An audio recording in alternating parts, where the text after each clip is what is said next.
Hey, how's it going, folks? Hey, sorry, I'm late again. How are you? How you doing? Happy Friday. Good to see you. Hello. Sorry I'm late. That's shocking, isn't it? Kills the breeze. Imagine me being late. I actually was good to go about 8 minutes ago, so I would have been less late. But I spent some time mounting this camera or trying to just find a way that doesn't fall over. So sorry about that. And no guarantees it probably will fall over at some point. How y'all doing? I'll just wait a second before. I don't really have much prepared, so I thought I'd do a short story. A kind of a favourite, and I think a lot of people's favourite. It's from Dubliners, and it's a James Joyce short story called Araby, which is a story of kind of young puppy love and disappointment. I will be honest, I'm not sure how long I can keep this up for, this wee little tradition, these few minutes that we have together. I know it's a few minutes, but it's really the prep time that takes up, that it just sneaks up on me, you know? And things are kind of getting busier and busier on my end, and it's tricky. I'm not coughing, it's just I went for a swim earlier on in the sea, and I don't have the vid.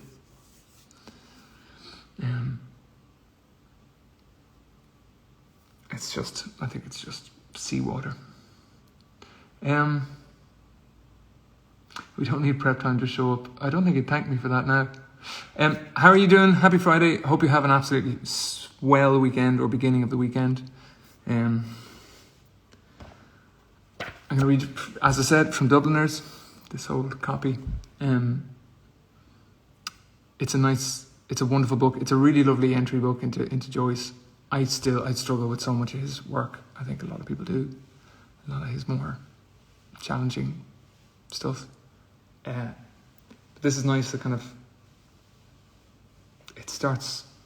the first story in the book starts from a very young perspective and takes you through different perspectives until the last story is about the dead, was about an old man passing away. Similar to a portrait, which portrait is a very good, stunning, one of my favourites. Araby. We good to go? And of course, this is Dublin, early 20th century, very early 20th century. North Richmond Street, being blind, was a quiet street except at the hour when the Christian Brothers School set the boys free. An uninhabited house of 2 stories stood at the blind end, detached from its neighbours in a square ground. The other houses of the street, conscious of decent lives within them, gazed at one another with brown, imperturbable faces. The former tenant of our house, a priest, had died in the back drawing room. Air, musty from having been long enclosed, hung in all the rooms, and the waste room behind the kitchen was littered with old, useless papers. Among these I found a few paper-covered books, the pages of which were curled and damp. The Abbot by Walter Scott, The Devout Communicant, and the Memoirs of Vidocq. I liked the last best because its leaves were yellow. The wild garden behind the house contained a central apple tree and a few straggling bushes, under one of which I found the late tenant's rusty bicycle pump. He had been a very charitable priest. In his will he had left all his money to institutions and the furniture of his house to his sister. When the short days of winter came, dusk fell before we had well eaten our dinners. When we met in the street, the houses had grown sombre. The space of sky above us was the colour of ever-changing violet, and towards it the lamps of the street lifted their feeble lanterns. The cold air stung us as we played till our bodies glowed. Our shouts echoed in the silent street. The career of our play brought us through the dark, muddy lanes behind the houses, where we ran the gauntlet of the rough tribes from the cottages to the back doors of the dark, dripping gardens, where odours arose from the ash pits, to the dark, odorous stables, where a coachman smothered and combed the horse or shook music from the buckled harness. When we returned to the street, light from the kitchen windows had filled the areas. If my uncle was seen turning a corner, we hid in the shadow until we had seen him safely housed. Or if Mangan's sister came out on the doorstep to call her brother into his tea, we watched her from our shadow peer up and down the street. We waited to see whether she would remain or go in, and, if she remained, we left our shadow and walked up to Mangan's steps resignedly. She was waiting for us, her figure defined by the light and the half-open door. Our brother always teased her before he obeyed, and I stood by the railings looking at her. Her dress swung as she moved her body, and the soft rope of her hair tossed from side to side. Every morning I lay on the floor in the front parlour, watching her door. The blind was pulled down to within an inch of the sash so that I could not be seen. When she came out on the doorstep, my heart leaped. I ran to the hall, seized my books and followed her. I kept her brown figure always in my eye, and when we came near the point at which our ways diverged, I quickened my pace and passed her. This happened morning after morning. I had never spoken to her except for a few casual words, and yet her name was like a summons to all my foolish blood. Her image accompanied me even in the places the most hostile to romance. On Saturday evenings, when my aunt went marketing, I had to go to carry some of the parcels. We walked through the flaring streets, jostled by drunken men and bargaining women, amid the curses of labourers, the shrill litanies of shop boys who stood on guard by the barrels of pigs' cheeks, the nasal chanting of street singers who sang a Come All You about O'Donovan Rossa or a ballad about the troubles in our native land. These noises converged in a single sensation of life for me. I imagined that I bore my chalice safely through a throng of foes. Her name sprang to my lips at moments in strange prayers and praises which I myself did not understand. My eyes were often full of tears, I could not tell why, and at times a flood from... Oh no, it's lagged. Where did we drop off? Did I drop off? I don't know why that happened. I'm going to go back a passage. Because I don't know where that dropped off. Apparently my phone went to sleep for some reason. I must be boring it. I have noticed, I'm here. I'm going to go back a passage because it's only fair. Okay, times of flood. Okay, grand.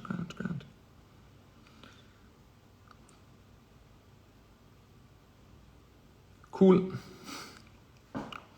Her name sprang, I imagined I bore my chalice safely through a throng of foes. Her name sprang to my lips at moments in strange prayers and praises, which I myself did not understand.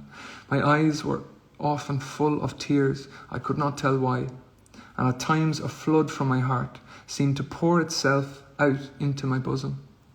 I thought little of the future. I did not know whether I would ever speak to her or not, or if I spoke to her, how I could tell her of my confused adoration.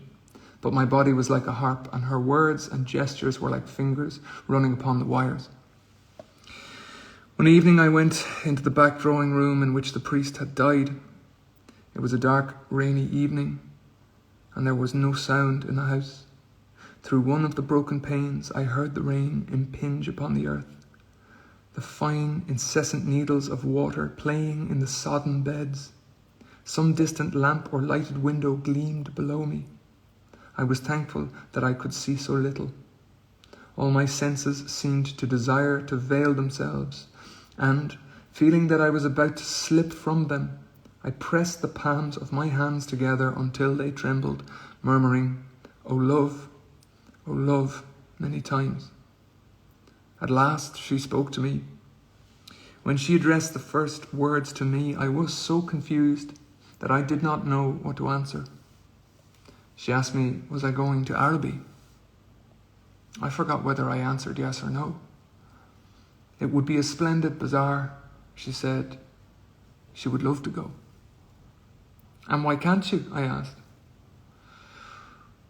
While she spoke, she turned a silver bracelet round and round her wrist.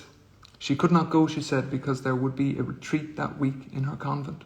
Her brother and 2 other boys were fighting for their caps.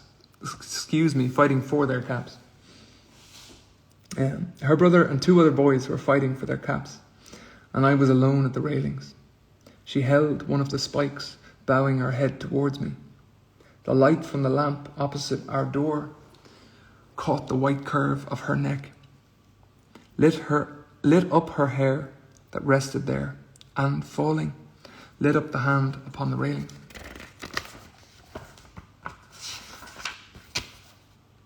It fell over one side of her dress and caught the white border of a petticoat, just visible as she stood at ease. It's well for you, she said. If I go, I said, I will bring you something. What innumerable follies laid waste my waking and sleeping thoughts after that evening. I wished to annihilate the tedious intervening days. I chafed against the work of school. At night in my bedroom and by day in the classroom, her image came between me and the page I strove to read. The syllables of the word Araby were called to me through the silence in which my soul luxuriated and cast an Eastern enchantment over me.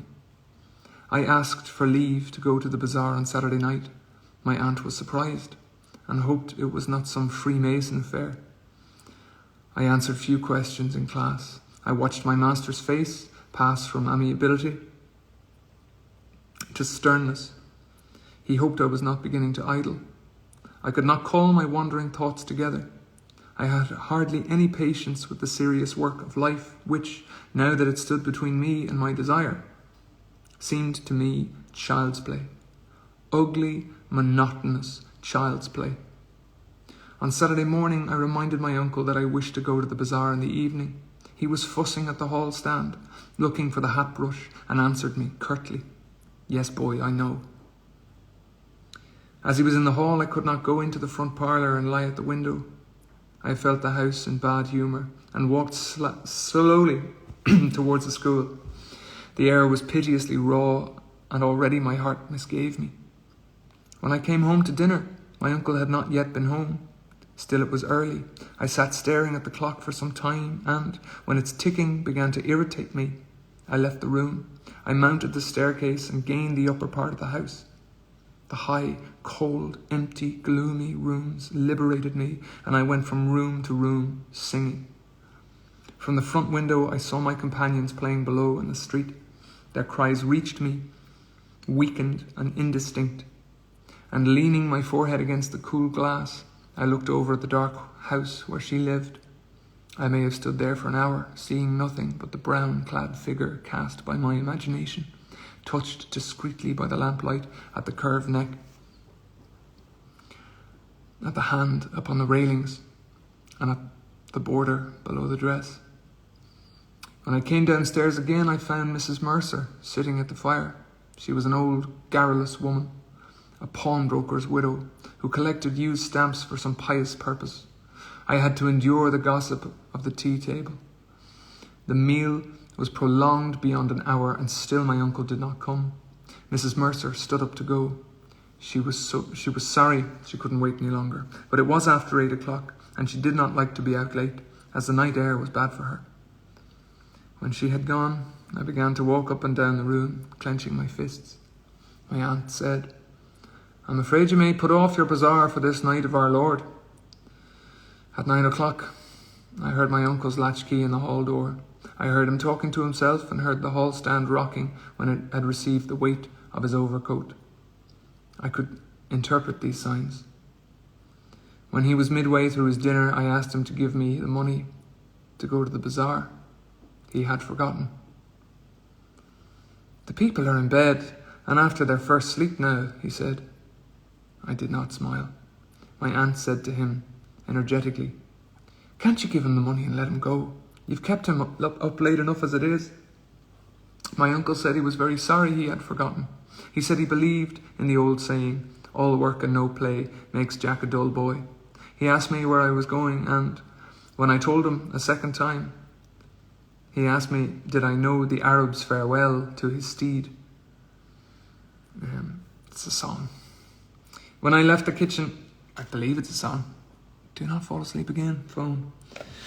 When I left the kitchen, he was about to recite the opening lines of the piece to my aunt. There you go, silly me. Forget what I said. Never trust me. Maybe it is a musical piece. I know nothing. I held a florin tightly in my hand as I strode down Buckingham Street towards the station. The sight of the streets thronged with buyers and glaring with gas recalled to me the purpose of my journey. I took my seat in a third-class carriage of a deserted train. After an intolerable delay, the train moved out of the station slowly. It crept onward among ruinous houses and over the twinkling river. At Westland Row Station, a crowd of people pressed to the carriage doors, but the porters moved them back, saying that it was a special train for the bazaar. I remained alone in the bare carriage. In a few minutes, the train drew up beside an improvised wooden platform. I passed out onto the road and saw by the lighted dial of a clock that it was 10 minutes to 10. In front of me was a large building which displayed the magical name. I could not find any sixpenny entrance, and, fearing that the bazaar would be closed, I passed in quickly through a turnstile, handing a shilling to a weary-looking man. I found myself in a big hall girded at half its height by a gallery. Nearly all the stalls were closed, and a greater part of the hall was in darkness. I recognized a silence like that which pervades a church after a service. I walked into the centre of the bazaar timidly. A few people were gathered about the stalls, which were still open. But, before a curtain over which the words Café Chantant were written in coloured lamps, 2 men were counting money on a salver. I listened to the fall of the coins. Remembering with difficulty why I had come, I went over to one of the stalls and examined porcelain vases and flowered tea sets. At the door of the stall, a young lady was talking and laughing with 2 young gentlemen. I remarked their English accents and listened vaguely to their conversation. "Oh, I never said such a thing." "Oh, but you did." "Oh, but I didn't." "Didn't she say that?" "Yes, I heard her." "Oh, there's a fib." Observing me, the young lady came over and asked me did I wish to buy anything. The tone of her voice was not encouraging. She seemed to have spoken to me out of a sense of duty. I looked humbly at the great jars that stood like Eastern guards at either side of the dark entrance to the stall and murmured, "No, thank you." The young lady changed the position of one of the vases and went back to the 2 young men. They began to talk of the same subject. Once or twice, the young lady glanced at me over her shoulder. I lingered before her stall. Though I knew my stay was useless, to make my interest in her wares seem the more real.